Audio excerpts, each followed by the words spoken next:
ایک convicted criminal کو آپ نے ریڈ کارپٹ ٹریٹمنٹ دیا، آپ عدالتی عملہ بھی اس کے پاس ایئرپورٹ چلا جاتا ہے، اس کے تھمب امپریشن لینے کے لیے اسے ہر طرح سے فیسیلیٹیٹ کیا جا رہا ہے۔ تو یہ چیزیں دیکھنے والی ہیں کہ آپ سسٹم کو کس حد تک بلڈوز کرنا چاہ رہے ہیں۔ یہ سارا کا سارا لنڈن پلان کا حصہ ہے، اور کہہ رہے ہیں کہ لنڈن پلان کا مجھے آج سے نہیں پہلے سے علم تھا، اور اس بارے میں نے صدر عارف علوی کو بھی آگاہ کیا تھا کہ یہ لنڈن پلان ہے، اور یہ لنڈن پلان کیوں کیا گیا؟ خالی پی ٹی آئی کو بلڈوز کرنے کے لیے، کہ آپ معاملات کو سامنے رکھیں اس تناظر میں کہ ایک کانویکٹ جو لنڈن میں بیٹھا ہوا تھا اس نے بنایا اور اس نے شرائط رکھی کہ نواز شریف کی بیسیکلی اگر ہسٹری اٹھا لیں ہمیشہ وہ امپائر کو ملا کے ساتھ کھیلتا ہے۔ اس کے لیے لیول پلینگ فیلڈ کا مطلب کیا ہے کہ امپائر اس کی مرضی کے، اور یہی ہو رہا ہے، اور وہ اس وقت تک الیکشن میں نہیں آنا چاہ رہا کہ جب تک پی ٹی آئی بلڈوز نہیں ہو سکتی۔ خان صاحب کو ہم نے کل کانے والے انسیڈنٹ کا بتایا کہ افضال عظیم پاہٹ نے ایک کارنر میٹنگ رکھی، ایک جلسے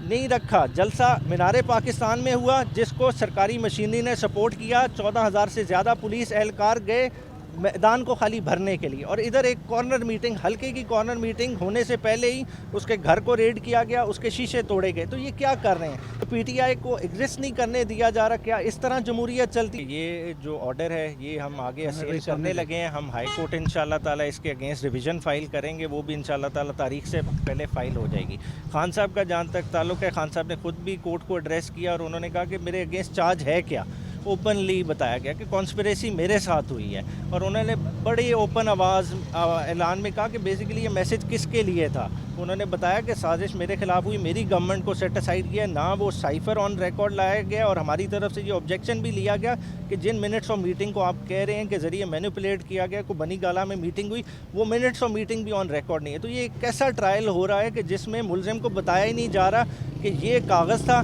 اس میں یہ لکھا ہوا تھا، آپ نے اس سے ہٹ کے بات کی ہے اور قوم کو گمراہ کیا۔ جب وہ کاغذ ہی موجود نہیں ہے یہ سرے سے ٹرائل چل ہی نہیں سکتا۔ ساتھ ہی ساتھ کیونکہ کچھ پولیٹیکل ایکٹیویٹیز بھی ہو چکی تھیں کہ نواز شریف صاحب کی واپسی ہوئی، تو اس حوالے سے بھی خان صاحب سے کیونکہ جب اس پروسیڈنگ کے بعد بات ہوئی تو انہوں نے بڑا کلیئرلی کہا کہ دیکھیں 18 بلین روپے کے فلیٹ حسین نواز نے بیچے کس کو؟ ملک ریاض کو، اور یہ ٹرانزیکشن کس نے پکڑی؟ این سی اے نے پکڑی، سسپیشیس ٹرانزیکشن تھی، فنڈ فریز ہو گئے۔ تو ایسے بندے جو پاناما پیپرز کی بنیاد جہاں سے شروع ہو رہی ہے اس ساری چیز کے سامنے آنے کے باوجود ایک کنوکٹڈ کرمنل کو آپ نے ریڈ کارپٹ ٹریٹمنٹ دیا، آپ عدالتی عملہ بھی اس کے پاس ایئرپورٹ چلا جاتا ہے، اس کے تھمب امپریشن لینے کے لیے اسے ہر طرح سے فیسیلیٹیٹ کیا جا رہا ہے۔ تو یہ چیزیں دیکھنے والی ہیں کہ آپ سسٹم کو کس حد تک بلڈوز کرنا چاہ رہے ہیں۔ یہ سارا کا سارا لنڈن پلان کا حصہ ہے، اور کہہ رہے ہیں کہ لنڈن پلان کا مجھے آج سے نہیں پہلے سے علم تھا، اور اس بارے میں نے صدر عارف علوی کو بھی آگاہ کیا تھا کہ یہ لنڈن پلان ہے، اور یہ لنڈن پلان کیوں کیا گیا؟ خالی پی ٹی آئی کو بلڈوز کرنے کے لیے، کہ آپ معاملات کو سامنے رکھیں اس تناظر میں کہ ایک کانویکٹ جو لنڈن میں بیٹھا ہوا تھا اس نے بنایا اور اس نے شرائط رکھی کہ نواز شریف کی بیسیکلی اگر ہسٹری اٹھا لیں ہمیشہ وہ امپائر کو ملا کے ساتھ کھیلتا ہے۔ اس کے لیے لیول پلینگ فیلڈ کا مطلب کیا ہے کہ امپائر اس کی مرضی کے، اور یہی ہو رہا ہے، اور وہ اس وقت تک الیکشن میں نہیں آنا چاہ رہا کہ جب تک پی ٹی آئی بلڈوز نہیں ہو سکتی۔ خان صاحب کو ہم نے کل کانے والے انسیڈنٹ کا بتایا کہ افضال عظیم پاہٹ نے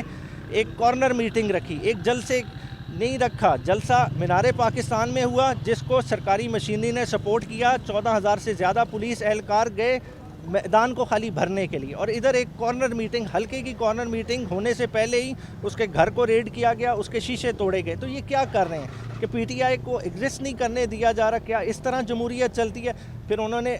حدیث کا حوالہ بھی دیا، انہوں نے کہا کہ حضرت عائشہ کے حوالے سے جو حضور پاک صلی اللہ علیہ وسلم نے کیا کہا کہ دیکھیں آپ کس طرح کا معاشرہ بنا رہے ہیں کہ طاقتور کے لیے نظام اور رکھنا چاہ رہے ہیں اور غریبوں کے لیے اور رکھنا چاہ رہے ہیں، کہتے اور جیل کے انمیٹس کا حوالہ دیا کہ پھر انہیں بھی چھوڑ دیں، اگر بڑے چور کو آپ نے چھوڑنا ہے، ایک ایک بیرک میں 10 بندے بیٹھے ہیں، کیا انسانیت ہے؟ وہ تو چھوٹے چھوٹے مجرم ہیں، پھر ان کو بھی چھوڑ دیں، ان کو کھلا جانے دیں۔ تو یہ واضح باتیں ہوئی۔ چیئرمین پی ٹی آئی کو جو ہے سہولیات کے حوالے سے وہ جو سہولیات کے لیے پٹیشن بھی فائل آپ لوگ کر رہے ہیں سائیکل کے حوالے سے، وہ دی جا رہی ہیں کہ نہیں دی جا رہی ہیں؟ بیسیکلی